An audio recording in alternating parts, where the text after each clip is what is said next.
embargo, hermanos, es un tema que va particularmente dirigido a la iglesia. Y aquí en el libro de Judas, que es el penúltimo libro en nuestras Biblias, encontramos unas palabras de esta vida que, por cierto, es considerado, ¿verdad?, históricamente como uno de los hermanos de nuestro Señor Jesucristo. Y no es Judas el Iscariote, ¿verdad?, el que le entregó, sino Judas el apóstol. Prácticamente fue una carta escrita entre los años 70 y 80 después de nuestro Señor Jesucristo. Y era tiempo, hermanos, en que la iglesia también, bueno, siempre ha sucedido, pero eran tiempos en que la iglesia estaba siendo atacada por distintas filosofías, ideas, pensamientos. Se dice que el grupo de los gnósticos y otros grupos más que habían tenido cierto reconocimiento, se hacían pasar algunos como cristianos y entonces se infiltraban en la iglesia y entonces, hermanos, ellos manifestaban cierto pensamiento distinto al que los apóstoles estaban enseñando, ¿verdad? Y ya vamos a ver algunos detalles, pero aquí en Judas, capítulo 1, versículo 20 al 23, encontramos una exhortación de este apóstol al cual va dirigido a la iglesia, y creo que para nosotros también sería sabio que nosotros lo tomáramos en consideración. Leamos, por favor, hermanos, versículo 20 en adelante. Pero vosotros, amados, edificados sobre vuestra santísima fe, orando en el Espíritu Santo, conservaos en el amor de Dios, esperando la misericordia de nuestro Señor Jesucristo para vida eterna. Algunos que dudan, convencedlos; a otros, salvadlos o salvad, arrebatándolos ¿de dónde dice? Arrebatándolos del fuego, con temor. Dice, y de otros tened misericordia con temor, aborreciendo aún la ropa contaminada por su carne.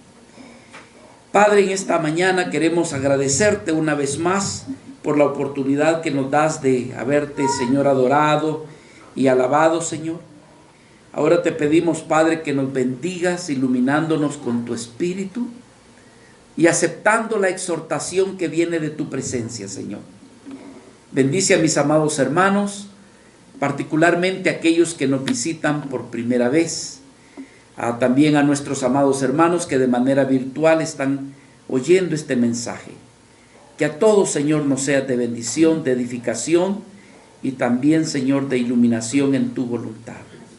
Mi Dios, te lo pedimos en el glorioso nombre de tu Hijo amado, Cristo Jesús. Amén y amén. Amén. Quiero iniciar diciendo, hermanos, que una de las realidades, de las grandes verdades que usted y yo podemos afrontar, es que usted y yo no somos eternos aquí en esta tierra. ¿Sí o no, hermanos? Unos antes, otros después, pero tarde o temprano nosotros partimos de este lugar. El asunto es el destino. El destino.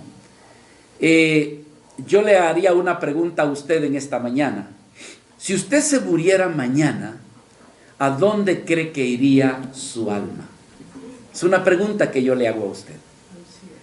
Entonces, unos unánimes dicen, al cielo, directamente, sin hacer escala, con el Señor.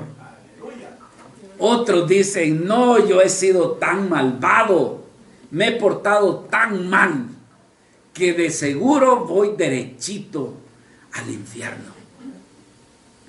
Pero hay otro grupo que dice, en realidad, pastor, yo no sé, no tengo certeza, seguridad, si yo iría al cielo, no sé si he sido lo suficientemente bueno, o he sido tal vez bueno y no tengo la certeza, no tengo la seguridad de que yo pueda estar con el Señor. Y por supuesto está un cuarto grupo que no cree que existe el cielo, ni el infierno, ni Dios, ni nada por el estilo. Que cuando usted le hace esta pregunta, lo que único que dicen es, bueno, ¿a dónde voy a ir si me muero? Pues al cementerio, y ahí nada más. Y ahí terminó todo. Pero hermanos, hace más de 2000 años, esta tierra fue habitada, visitada por una vida íntegra, intachable, del cual la historia ha dado testimonio que no ha habido otro hombre como él. Y ese es nuestro Señor Jesucristo. Nuestro Señor Jesucristo, hermanos, el cual es Dios, por cierto, algo que también algunos no han querido aceptar. Pero dice la Escritura, hermano, que Dios no es hombre para que mienta, ni hijo de hombre para que se arrepienta. Lo que Él dice es verdad. Y si hay alguien que vino a dar testimonio acerca del cielo y del infierno, pues ese fue nuestro amado Señor Jesucristo. Así que este no es invento de unos curas, de unos pastores, de los religiosos. El cielo y el infierno es algo real. Que entonces hoy en día, hermanos, no está de moda hablar sobre este tema. Es más, hermanos, es un tema que se reprocha en la iglesia. ¿Por qué? Porque alguien está diciendo, ¿cómo es que estamos hablando de un Dios de amor, de un Dios de bondad, de misericordia, y Él se ha inventado un infierno en el cual la gente va a pasar toda la eternidad? Entonces, ¿dónde está la bondad de Dios? Por eso es que es un tema que inclusive en las iglesias ya casi no se está predicando. Hablar del cielo, bueno, hablar del cielo sí, es bien. ¿Quién no quiere ir al cielo? Pero cuando le hablan del infierno es un tema que se hace de oídos sordos, y pastores que no quieren hablar sobre ese tema por causa de la incomodidad que pudiera causar el hablar al respecto. Pero entonces seríamos pastores infieles. Seríamos pastores que no seríamos siervos del Señor, sino que siervos de los hombres. Pero hermanos, somos llamados a hablar sobre este tema. Como dije al principio, pareciera ser de que hablar de este tema es como que si estuviéramos hablando de un tema evangelístico. El hermano pastor va a hablar acerca del cielo y del infierno con el propósito de convencer a aquellos que no son cristianos. Le tengo una noticia, esta palabra no va para ellos. Esta palabra va para la iglesia. Es para la iglesia. Le hemos titulado a lo que vamos a ver: ¿qué estamos haciendo por las almas perdidas? Es el tema de esta mañana. ¿Qué está haciendo la iglesia? ¿Qué estás haciendo tú como cristiano que te consideras que vas directo a la presencia de Dios? ¿Qué estás haciendo por aquellos que no son salvos? Y esa es la idea. El texto nos dice aquí, hermanos, si fueran tan amables, en el versículo 22, algunos que dudan, ¿qué dice? Convencedlos. Y aquí hay algo también que nosotros necesitamos aclarar. Número uno, nosotros no podemos convencer a nadie para que vaya al cielo, ni tampoco nosotros podemos salvar a alguien para que no vaya al infierno. Toda esta obra es una obra milagrosa de Dios a través del Espíritu Santo. Es Él quien lo hace. Pero Dios desea usarte a ti y a mí como un medio, como algo donde se transmita este mensaje. Por ejemplo, hermanos, los televisores. Usted dice, ay, yo me voy a llevar a tal lugar para ver una película. Sí, pero si tú no llevas el cable, si solamente te llevas el aparato, de nada va a servir. El aparato es un medio, pero de donde viene todo, la señal, la electricidad, el conducto, viene de otro lugar. Tú y yo solamente somos instrumentos, pero quien convence, quien salva es Dios, y lo hace a través de su Espíritu Santo. Judas, que es considerado uno de los hermanos de nuestro Señor Jesucristo, al igual que Santiago, por si usted no sabía. Yo pensaba que Jesús no tenía hermanos. Bueno, si gusta vamos de paseíto un poquito, y si gusta veamos Mateo capítulo 13 para presentarle a Judas como uno de los hermanos de nuestro Señor Jesucristo. Mateo capítulo 13 versículo 55. Mire lo que se dice: ¿no es este el hijo del carpintero? ¿No se llama su madre María? Y observe, y sus hermanos Jacobo, que es Santiago, José, Simón, ¿y quién más? Y Judas. Este es el que escribe el libro del que estamos leyendo. Santiago, que es su otro hermano, también habla. Y si va, por favor, aquí en el libro de Judas, regresemos, por favor, capítulo 1. Bueno, solo tiene un capítulo.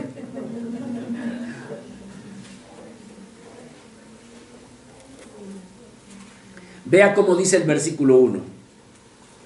Judas, siervo de Jesucristo, hermano de ¿quién? De Jacobo, a los llamados, santificados en Dios Padre, dice, y guardados en Jesucristo. En otras palabras, hermanos, Judas, el escritor del libro, es hermano de nuestro Señor Jesucristo. Pero por supuesto la iglesia estatal dice, no, eso no es posible. Tendrían que ser primos. Pero no, hermanos. Doulos, la palabra griega, significa hermanitos consanguíneos, de sangre, de verdad. Entonces estamos hablando de que lo eran. Ahora, el contenido de la carta se parece mucho a la de Pedro, pues los males que Pedro aborda, por ejemplo, en la segunda carta, ¿verdad?, que está siendo atacada la iglesia por filosofías, ideas, desvirtuando la divinidad y la deidad de Cristo, es lo mismo que confronta también Judas. En el versículo 4, por ejemplo, Judas habla acerca de que habrían de aparecer, en este caso, habrían de aparecer falsos maestros. Versículo 4 dice, porque algunos hombres han entrado, ¿cómo dice? Observe esa palabrita, encubiertamente. Y eso sucede todos los tiempos.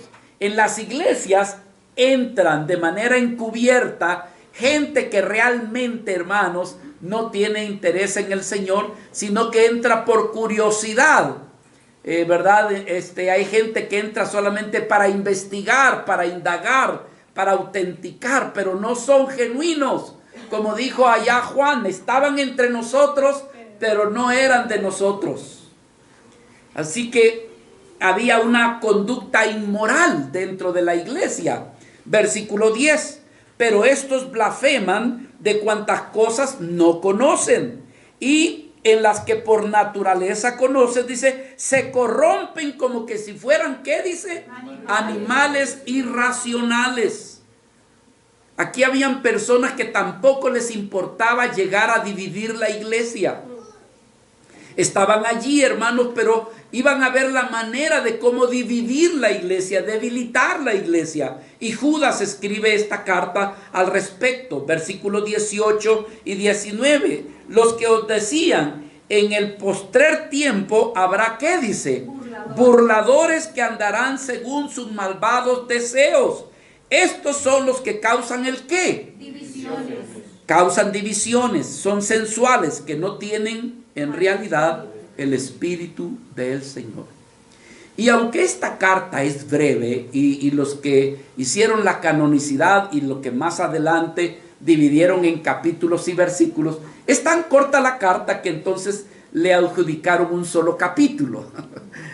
Pero en ese capítulo encontramos teología. Allí se encuentra acerca de la divinidad y de la deidad de nuestro amado Señor Jesucristo. Versículo 25. Al único y sabio Dios, aleluya, nuestro Salvador. A Él sea la gloria, majestad, imperio y potencia.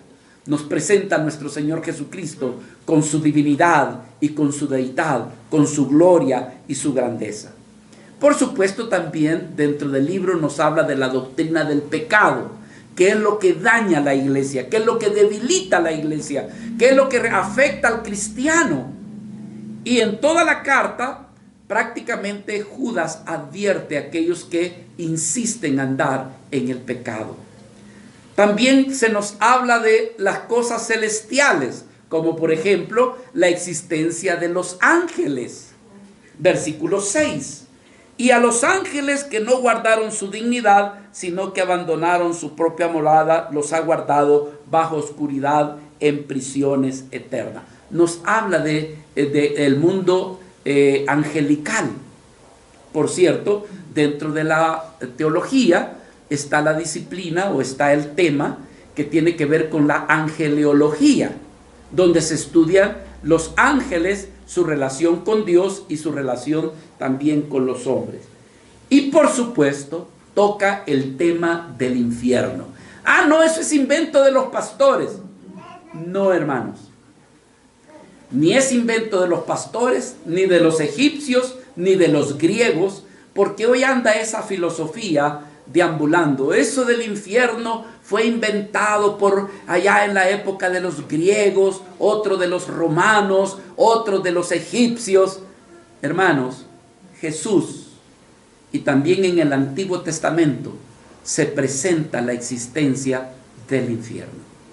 ¿Y quién ha ido allá para que diga que existe? ¿Saben qué?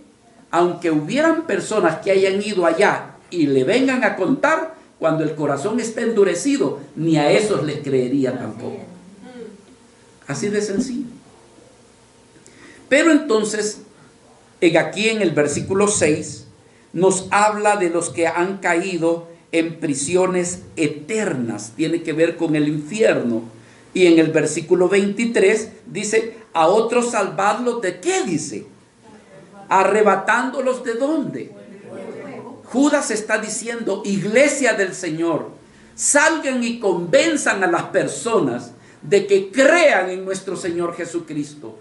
Salven pidiéndoles que se arrepientan, que tengan fe. Si ven que alguien está casi muriendo, arrebátenlos para que no se vayan al fuego, prácticamente hablando del fuego eterno. Así que la pregunta es, ¿qué estás haciendo tú para que aquellas vidas no vayan a ese lugar? O hablemosle a la iglesia o a los que nos están viendo de manera virtual.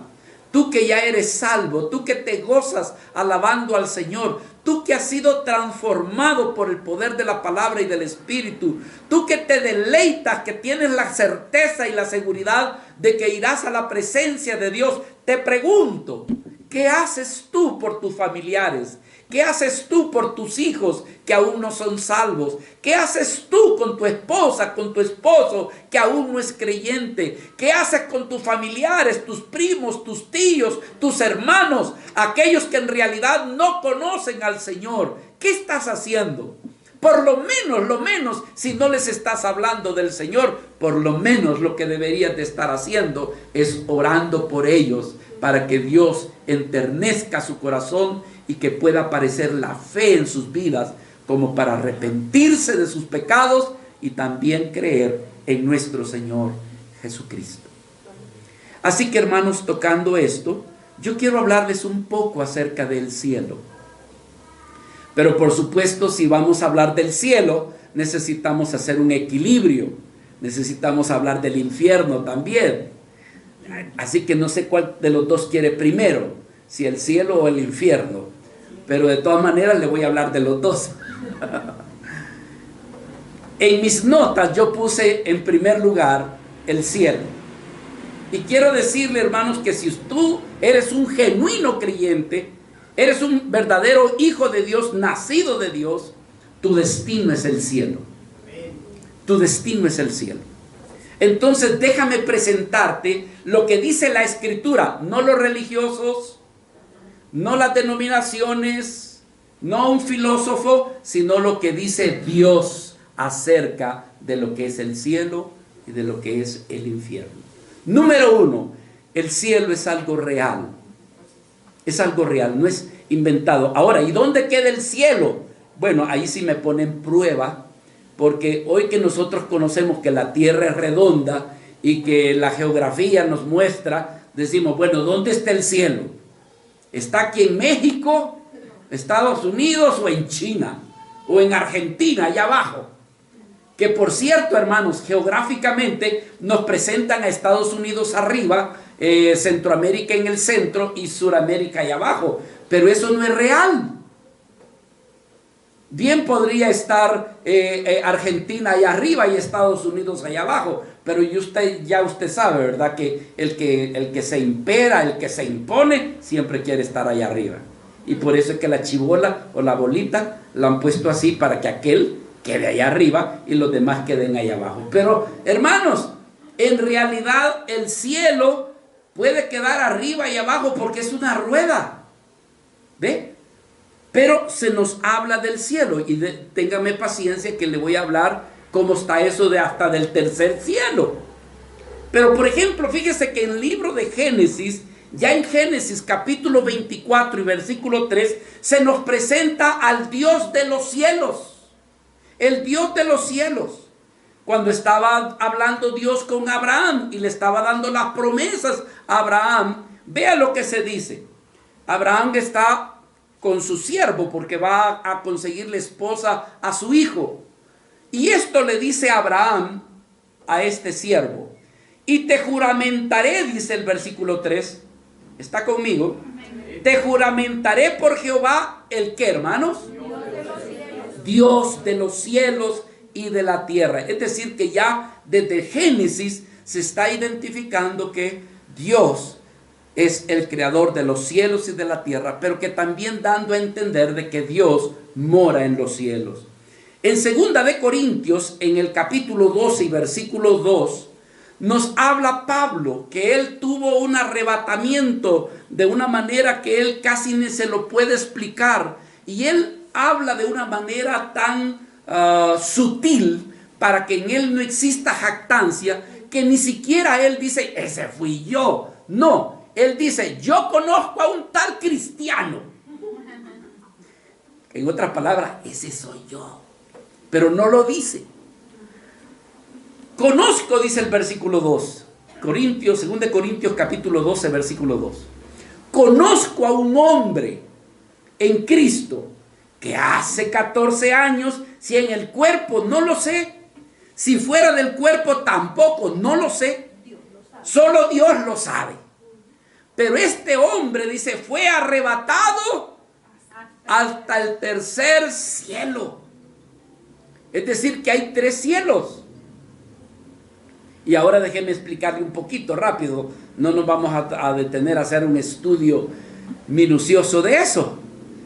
Pero Pablo reconoce e identifica que hay 3 cielos. Y el primer cielo es aquí, hermanos, donde vuelan los pájaros y donde andan los aviones. Ese es el primer cielo, ¿verdad?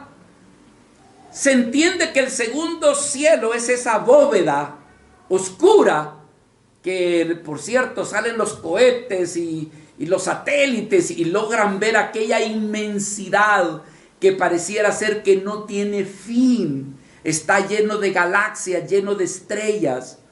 Eso es lo que se identifica como el segundo cielo.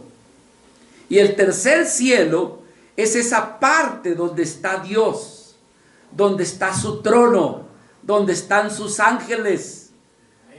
Y Pablo dice, ese hombre fue arrebatado al tercer cielo, es decir, atravesó el primero, el segundo y llegó hasta donde estaba la presencia de Dios, donde le fueron mostradas cosas que para él no tiene manera de cómo describirlas, porque no hay algo que tenga comparación para decir, era algo así parecido a fulano o a sutano, a una cosa semejante. No, le fue mostrado cosas que no tiene manera de cómo describirlas. Es lo que más adelante Pablo le llama el paraíso. Si gusta verlo conmigo, por favor, en el versículo 4.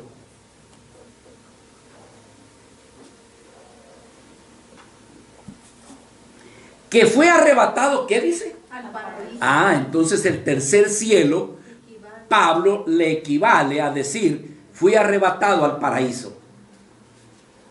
Y si usted quiere hacer una distinción, ¿verdad?, de lo que significa paraíso, es un lugar hermoso. Es un lugar, hermanos, como vergel. Es un lugar donde es como un refrigerio el estar en ese lugar. Que fue arrebatado al paraíso, donde oyó palabras, ¿qué dice? Inefables, que no les es dada al hombre poderlas expresar. No hay manera. Entonces Pablo está diciendo, hay un tercer cielo, hay un cielo. Por cierto, hermanos, Jesús predicaba acerca del cielo. En el Evangelio de Mateo, capítulo 4, versículo 17, nuestro Señor, hermanos, desde que comienza su ministerio tenía que ver con hablar del cielo, con predicar del cielo. Me causaba mucha alegría un hombre que está, si no me equivoco, en Inglaterra. Hicieron una encuesta de quién es el hombre más inteligente y descubrieron que está en Inglaterra.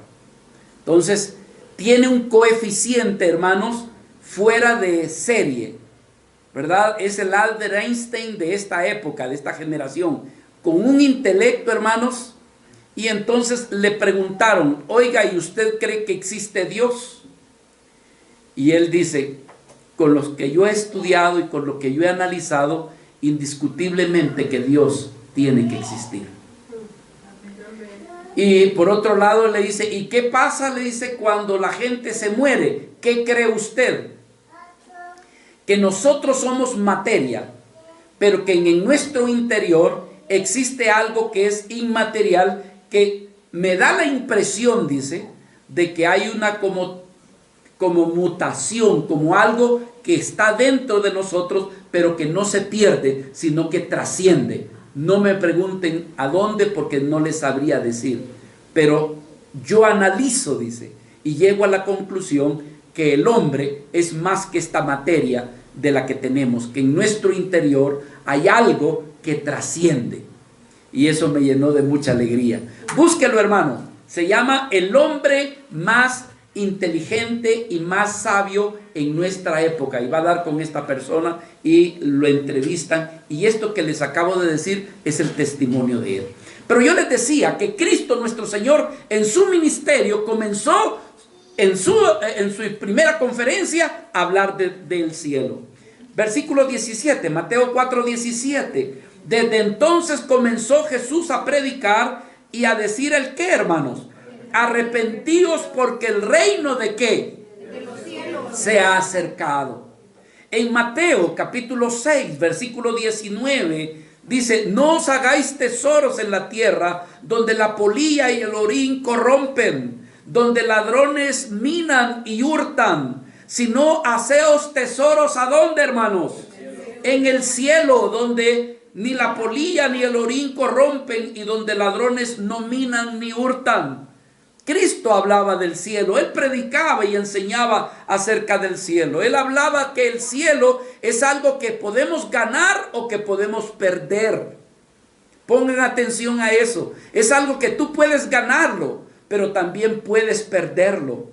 Las mismas palabras de nuestro Señor Jesucristo, Mateo capítulo 22, versículo 30. Porque en la resurrección ni se casarán ni se darán en casamiento, sino que serán como ángeles de Dios. ¿A dónde? En el cielo. El cielo es un lugar donde o tú lo puedes ganar o tú lo puedes perder. Todo depende de dónde has puesto tu fe. Si la has puesto en Jesucristo y reconoces que Jesucristo pagó por tus pecados y miras a Jesucristo como tu Salvador, Jesucristo te puede decir como Él le dijo a aquel ladrón, en verdad os digo que hoy estarás conmigo en el paraíso. Es la promesa de nuestro Señor Jesucristo.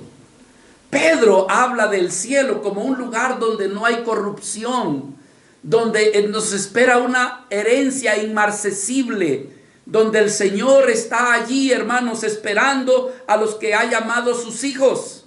Primera de Pedro, capítulo 1, versículo 4, dice que hemos sido llamados para una herencia incorruptible. Allá, hermanos, no se te va a arruinar el coche,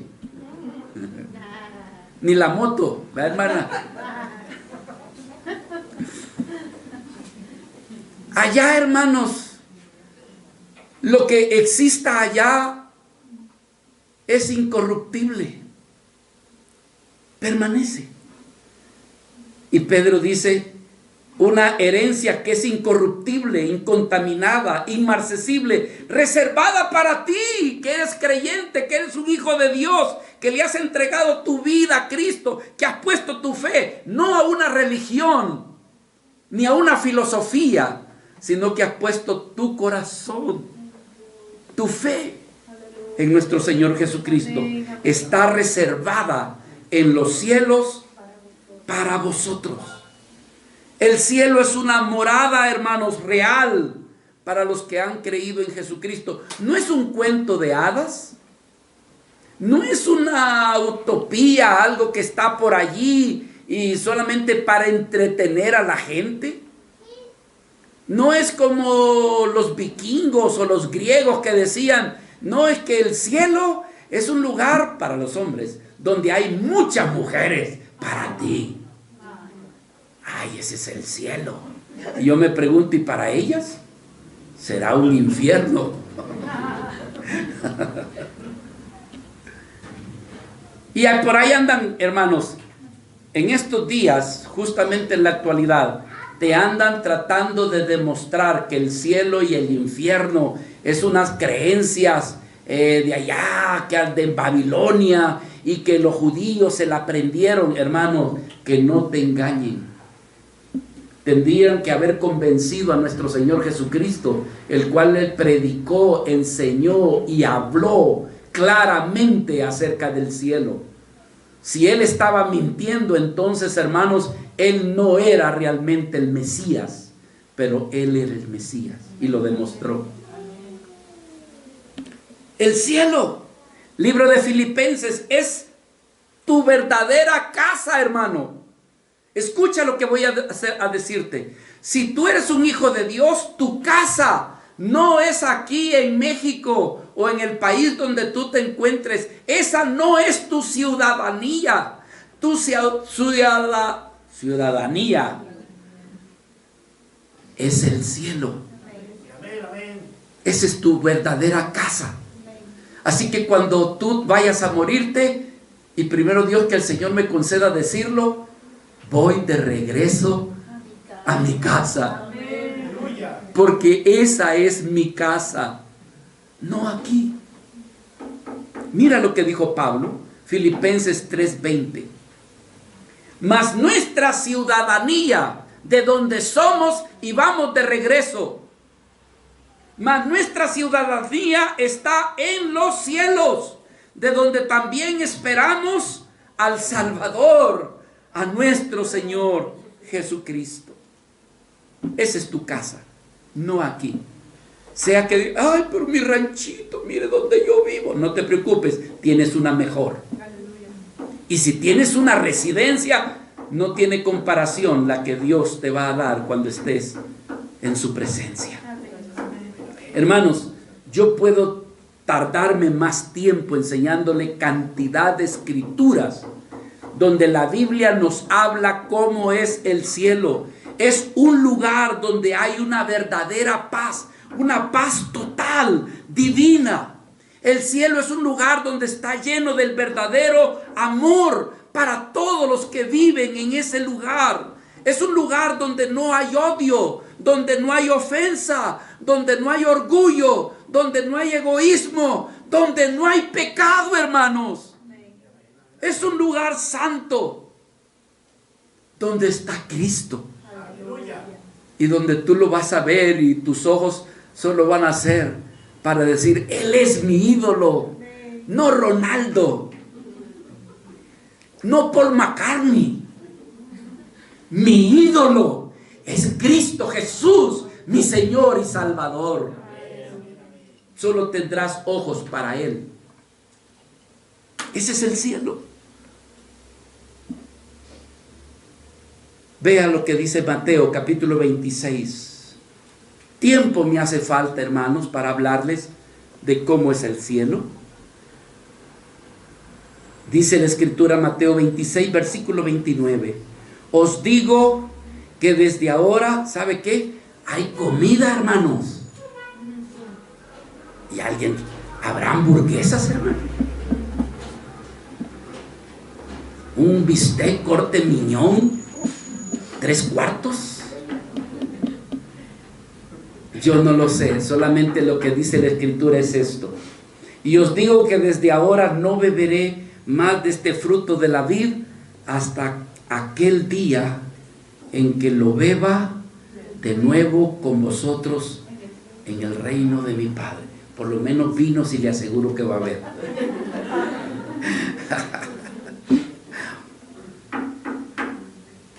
¿Qué es el cielo? El cielo es un lugar donde no hay oscuridad. El mismo Dios, el mismo Cristo, es el sol que resplandece.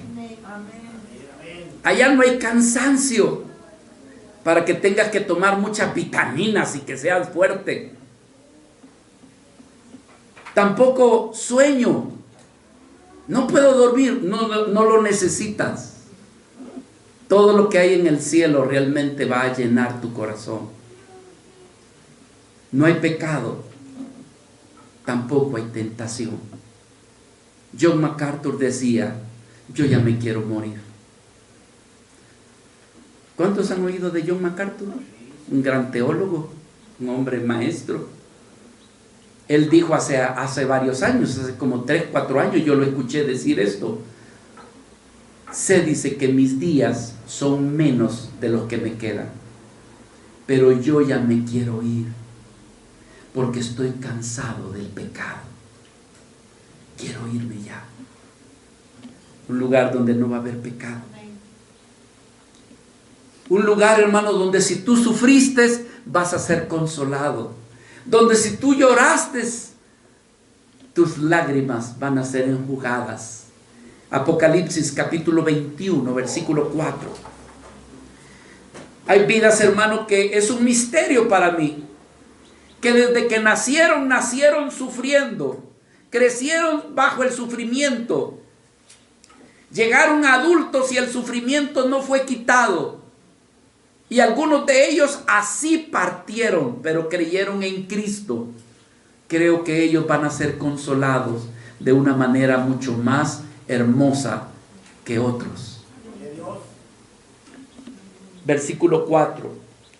Dice que nuestro Señor a esas vidas, Él les enjugará toda lágrima de los ojos. Allá en el cielo ya no habrá muerte, ni llanto, no habrá ni lamento, ni dolor, porque las primeras cosas han pasado, han dejado de existir. Y el que estaba sentado en el trono dijo, yo soy el que hago nuevas todas las cosas. Pero hermano, le quiero decir lo más valioso, lo más glorioso, lo más precioso que tiene el cielo para que te entusiasmes. Es el lugar en donde está Dios. Y eso es lo que más debería de motivar tu corazón. Voy a estar delante del que creó los cielos y la tierra. Voy a adorarlo, voy a poderme postrar delante de Él. Y sé que mi corazón no va a caber de tanto gozo, de tanta plenitud de estar en su presencia. ¿Por qué quieres ir al cielo? Ay, hermano, estoy cansado de trabajar. Allá en el cielo ya no. Ay, aquí la gente cómo me menosprecia. Quiero irme ya para el cielo. Ay, es que aquí donde vivo solo es sufrimiento. Hermano, la verdadera razón que debiera de motivarte a ir al cielo es porque vas a estar con el Señor. que tú le pudieras decir: me das permiso de abrazarte, Señor. Me das permiso de besar tus pies. Ese debería de ser la mayor motivación para que tú vayas al cielo. Por lo menos eso le pido al Señor. Ahora, mis hermanos, esta realidad del cielo, yo puedo seguir hablando más del cielo y me gusta, pero tiene que haber un balance que también es real, y es acerca de el infierno. Alguien me va a decir: hermano, tan bonito que estábamos hablándome del cielo, ay, qué lindo, ¿por qué no nos vamos y termina el culto ya, hermano, y lo dejamos así? Tengo que hablarte de lo otro, que así como Cristo predicó, habló y enseñó del cielo, ese mismo Cristo, esos mismos labios, esa misma boca habló acerca del infierno. Mateo capítulo 10, versículo 28.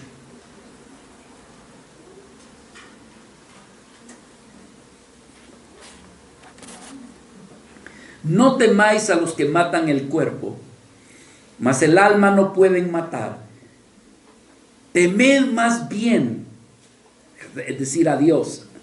Temed más bien aquel que puede destruir el alma y el cuerpo. ¿A dónde?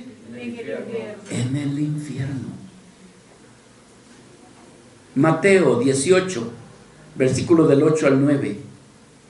Y si tu ojo te es ocasión de caer, sácalo y échalo de ti. Mejor te es entrar con un solo ojo en la vida que teniendo dos ojos y ser echados en el infierno de fuego. ¿Saben qué? Están apareciendo hoy en día, decía: hermano, ¿cómo es posible? Eso no es verdad, eso no es cierto, ese es un invento para manipular a la gente, para dominarla, para decirle, para ponerle en temor y en miedo. No existe el infierno. Dígaselo a nuestro Señor Jesucristo. Fue Él quien habló del infierno. Y es un lugar de tormento, y es un lugar de dolor, que no fue hecho para nosotros, para los hombres, no fue hecho para ellos, fue hecho para Satanás y los demonios. Pero resulta que el hombre decidió obedecerle a Satanás e infiltró el pecado en el hombre, y aquella condenación que era solamente para Satanás y sus ángeles, tuvo que abarcar también aquellos que tuvieron la misma naturaleza que el maligno inyectó a través del pecado. Nuestro Señor sería un mentiroso, hermanos, si el infierno no existiera.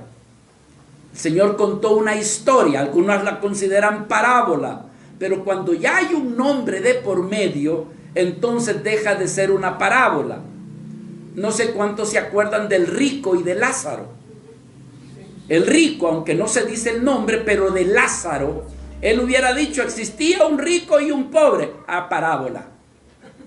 Existía un rico y otro hombre. Parábola. No, pero dice Lázaro. Eso quiere decir que eso es historia. Eso quiere decir de que hay nombre. El rico, hermano, viviendo en su opulencia, se olvidaba de Dios. No le interesaba a Dios, como muchos ricos hoy en día, ¿no es cierto? Pero Lázaro, que era pobre y que mendigaba, y que las llagas se dice que los perros se las lamían, un día muere. Pero dice que va a dar al seno de Abraham. Y el rico a un lugar de tormento. Y entonces dice la escritura aquí en Lucas, creo que es Lucas capítulo 16, voy a tomar para resumirlo por el tiempo. En el versículo 23 dice que el rico en el Hades, él alzó sus ojos.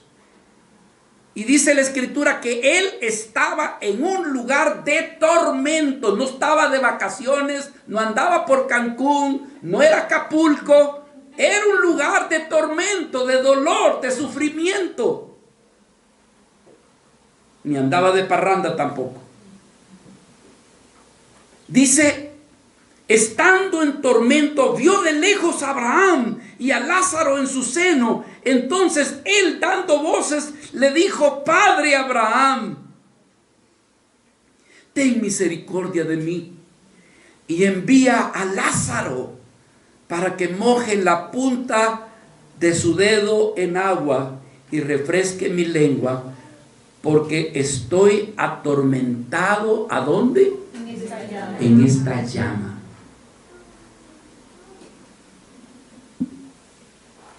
Pablo predicó acerca del infierno. Y lo hizo, hermanos. Hay veces que los pastores tomamos este tema como para asustar a las personas y convencerlos de que se libren de ese lugar de tormento del cual Cristo nuestro Señor nos ha llamado. Alguien dice: no, hermano, el infierno ya lo tengo aquí. Miren qué condición estoy de pobreza. Miren mi matrimonio parece un infierno. Bueno, si eso es el infierno, imagínatelo, multiplícalo a la enésima y enésima y enésima, a donde vas a ir si tú no tienes a Cristo en tu corazón. Eso no es comparado, eso es agua tibia. Pablo, hermanos, no quiso asustar a este hombre, pero lo asustó cuando le habló acerca de el juicio venidero. Hechos capítulo 24, versículo 25. Dice la Escritura: pero al disertar Pablo acerca de la justicia, del dominio propio y del juicio venidero, Félix se espantó y dijo: ay, no, Pablo, mejor vete. Ay, cuando tengo oportunidad, ahí te voy a volver a llamar. Pero dice que se asustó, como quien dice: si tú no logras creer en Jesucristo, si tú no logras arrepentirte de tus pecados, tu destino es el juicio venidero. Ahora, ¿cómo es el infierno? Yo no he ido allá, hermano, pero yo creo en la bendita palabra de mi Señor. Entonces, ¿cómo es el infierno? La Biblia nos dice que es un fuego real que no se apaga. Alguien me dice: ¿y dónde queda el infierno? Hermano, hasta allí ya no me alcanzan mis estudios de teología. Si hay alguien que me diga: hermano, allá en Rusia habrá un gran agujero, hermano, que medía más de 14 kilómetros. Dejaron caer un micrófono y hasta se oían los gritos de los que estaban allá. A esa altura, hermanos, ya hay un fuego tan terrible que cualquier micrófono lo derrite. Es que se oyen los gritos del gran agujero. Mira, hermano, no sé dónde está el infierno, ni tampoco sé exactamente dónde está el tercer cielo, pero la palabra de Dios me lo dice. Y el infierno es un fuego que dice la Escritura que no se apaga.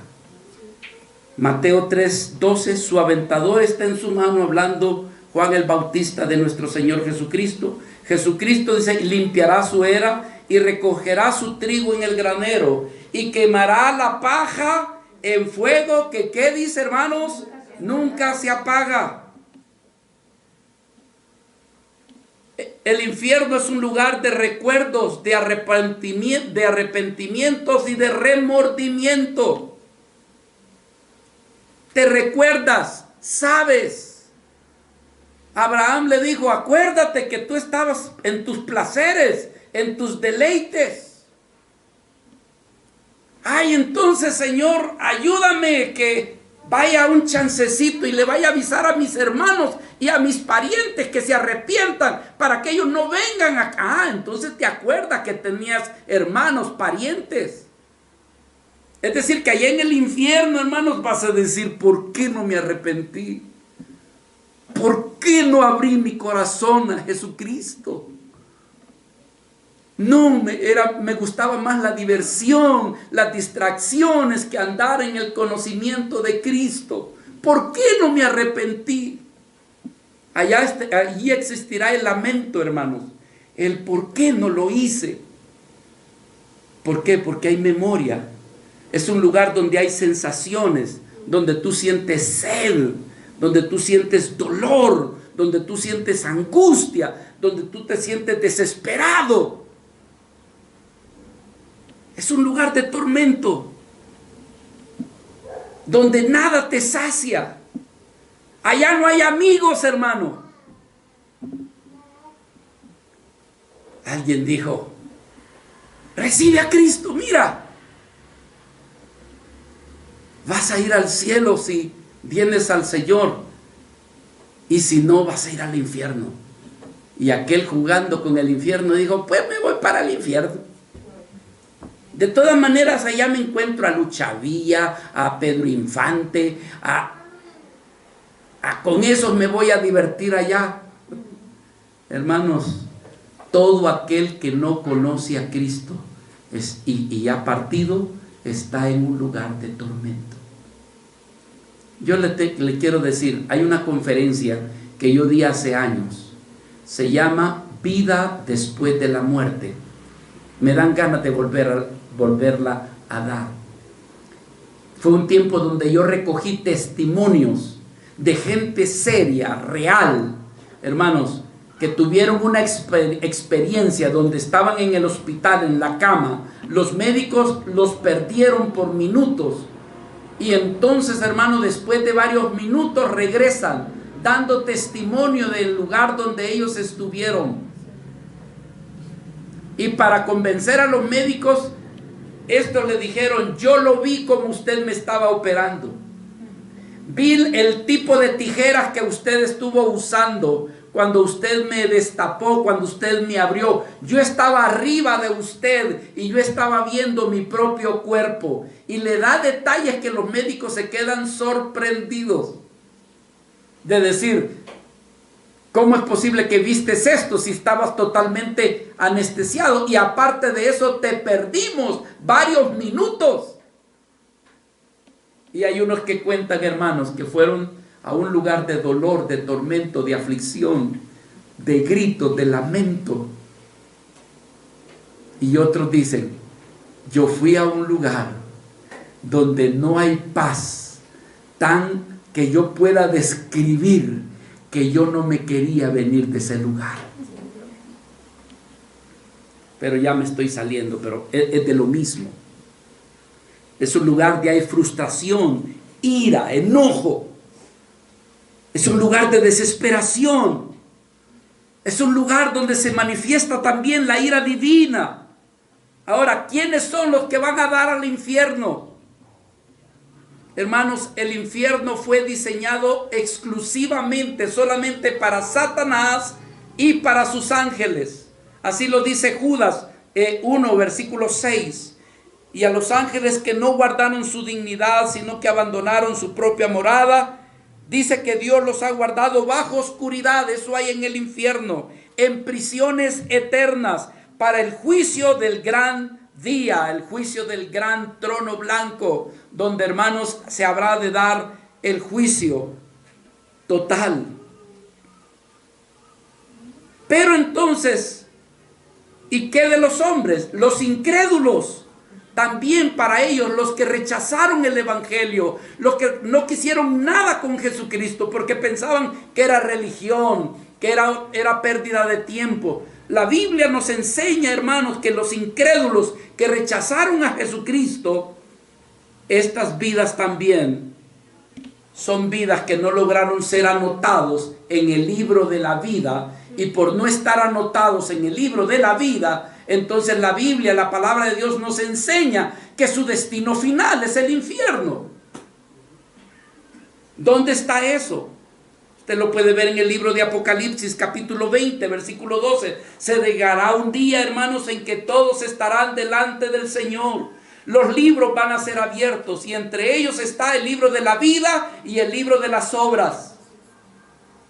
Y entonces comenzarán a buscarte. Si tú has creído, has puesto tu fe en Cristo, se va a abrir el libro de la vida. ¿Y cuál es el libro de la vida? Sino Cristo, hermanos. Y si tú eres una vida que le entregaste tu amor, tu corazón, tu fe a Jesucristo, van a decir tu nombre y van a buscar en el libro de la vida: fulano de tal, presente, déjame buscarte. Aquí estás, puedes pasar. Pero de repente, hermanos, van a decir a otro: fulano de tal, y buscan en orden alfabético, por favor. Y buscan y dicen: no lo encontramos, no hallamos a este nombre. Y el otro va a decir: no, mire, busquen bien, quizás se les pasó la página y en esa página estaba allí. Entonces, hermanos, van a decir: tú no te encuentras en el libro de la vida. Pero no te preocupes, te vamos a buscar en el libro de las obras. No, por favor, ya así dejémoslo. Te vamos a buscar en el libro de la... ¡Ay, mira! Aquí estás, tú naciste gemelo con otro. Y aún en el estómago de tu mamá ya te estabas peleando con tu hermano.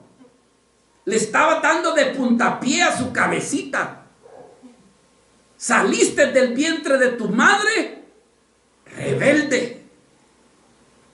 Creciste, se te habló de Cristo y lo rechazaste. No puedes entrar al reino de los cielos. ¡Ay, qué bonito cuento, pastor! ¿Eso usted se lo inventó? No, aquí está. Ve conmigo, Apocalipsis capítulo 20, versículo 12 al 15. Y vi a los muertos, grandes y pequeños, de pie ante Dios. Y los libros fueron abiertos. Y otro libro fue abierto, el cual es el libro ¿de qué? De la vida. Y fueron juzgados los muertos por las cosas que estaban escritas en los libros según sus obras. Y el mar entregó los muertos que habían en él, y la muerte y el Hades entregaron a los muertos que habían en ellos, y fueron juzgados cada uno según sus obras. Y la muerte y el Hades fueron lanzados al lago de fuego. Esto es la muerte segunda. Y el que no se halló inscrito en el libro de la vida, por favor, si no lo dije bien, porque hay veces me lengua la traba, vea lo que dice el 15. Y el que no se halló, ¿cómo, hermanos? En el libro de la vida, ¿qué pasó con esa persona? ¿Se da cuenta? Entonces la pregunta, iglesia amada, ¿tú estás bien a gusto? ¿Tranquila? Ya me voy para el cielo yo me voy. Aleluya, gloria a Dios. Yo me voy con el Señor. ¡Ay, aplauso! ¡Viva! ¡Bravo! Te vas para el cielo. ¿Y tus hijos? ¿Y tu papá? ¿Y tu mamá? ¿Tus familiares? ¿Y tu mejor amigo? ¿Y tu compañero de trabajo? ¿Y los que tanto dices que son tus grandes amigos? A eso que se los lleve el diablo.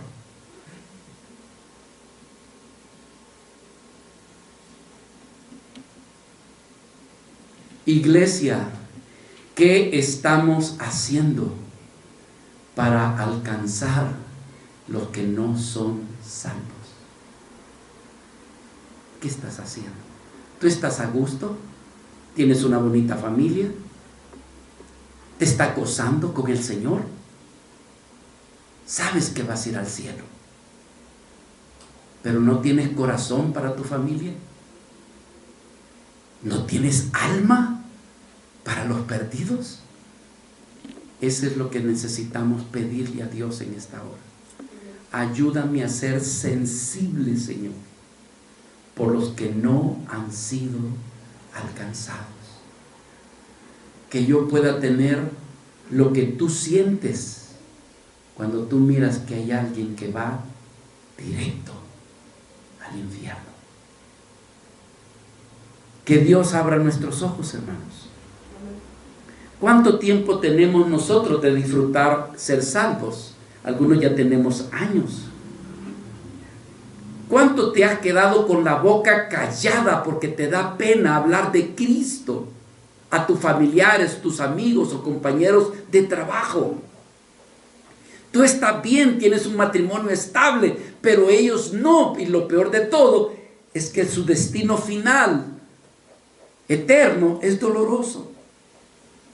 ¿Cuántas veces hemos invitado a alguien a la iglesia, por lo menos, que ya que no tengo manera de hablarle de Cristo, que ya no sé ni cómo, qué versículo compartirle, pero por lo menos lo he invitado a la iglesia? ¿Cuántos he traído yo a la iglesia para que escuchen el evangelio de mi Señor Jesucristo? ¿A cuántos?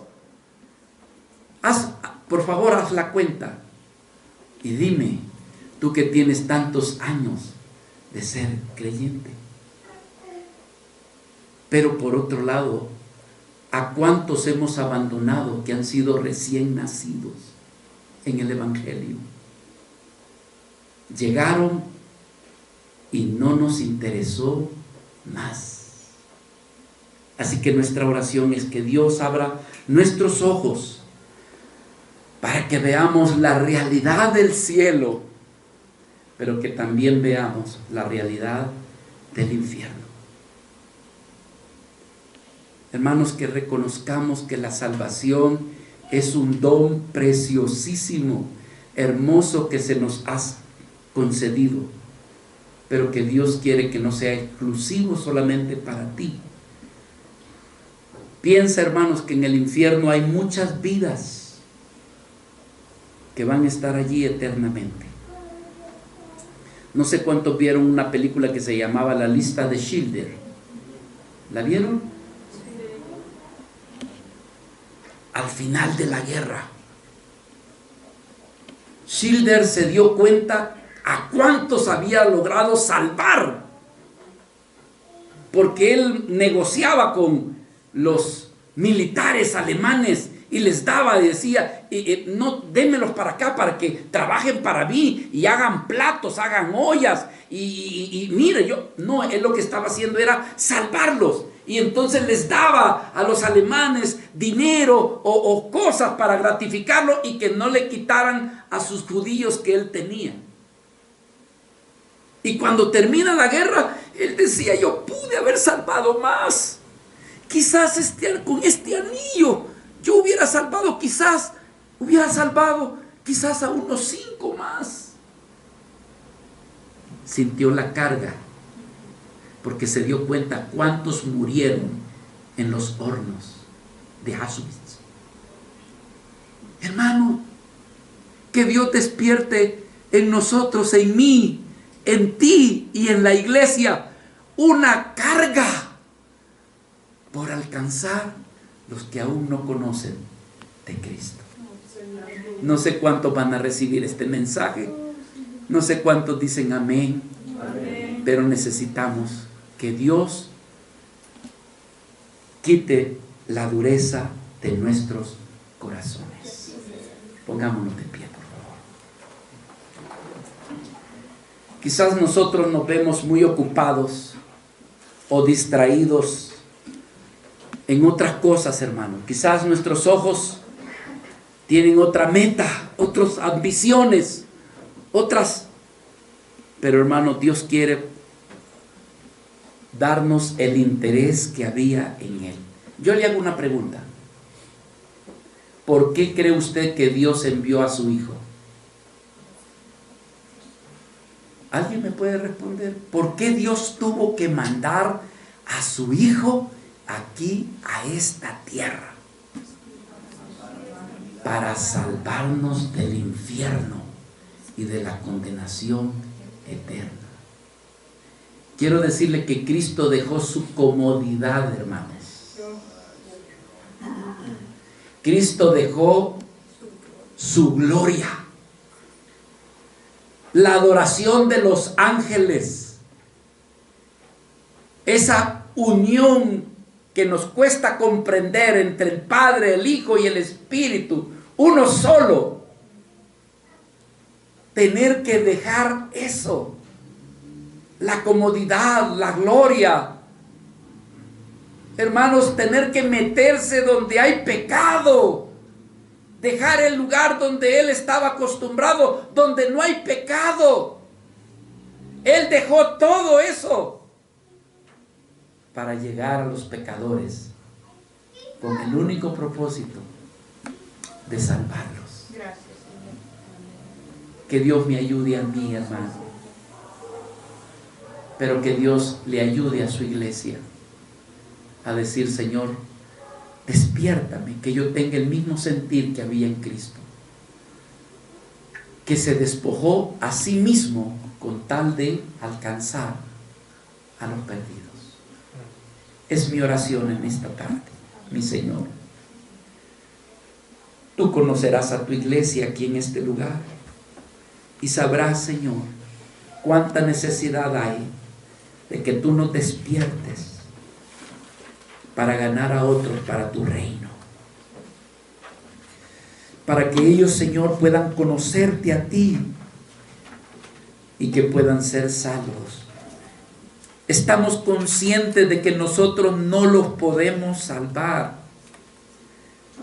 Estamos conscientes que nosotros no los podemos convencer. Porque eso es obra exclusiva de ti, Señor, que haces a través de tu Espíritu Santo y a través de la palabra que produce fe y arrepentimiento en nuestros corazones. Pero por lo menos, Señor, haznos instrumentos donde, Señor, anunciemos las virtudes de aquel que nos llamó de las tinieblas a su luz admirable. Que podamos dar testimonio de tu salvación, de lo que tú has hecho, del entendimiento, de la comprensión de tu santo y bendito evangelio. Que nos des la gracia, mi Señor, de que prediquemos tu evangelio y que dejemos que el convencimiento y que la salvación sea solamente tuya, para que toda gloria y alabanza sea solo para ti. Pero, Señor, haznos instrumentos tuyos. Usa nuestras vidas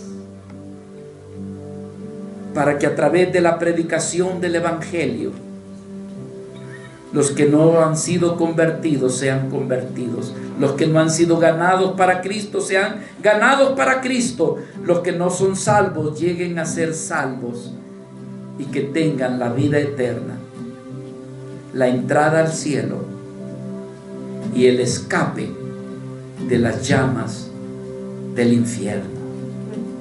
Usa nuestras vidas. Te lo pedimos por Cristo Jesús nuestro Señor. Amén.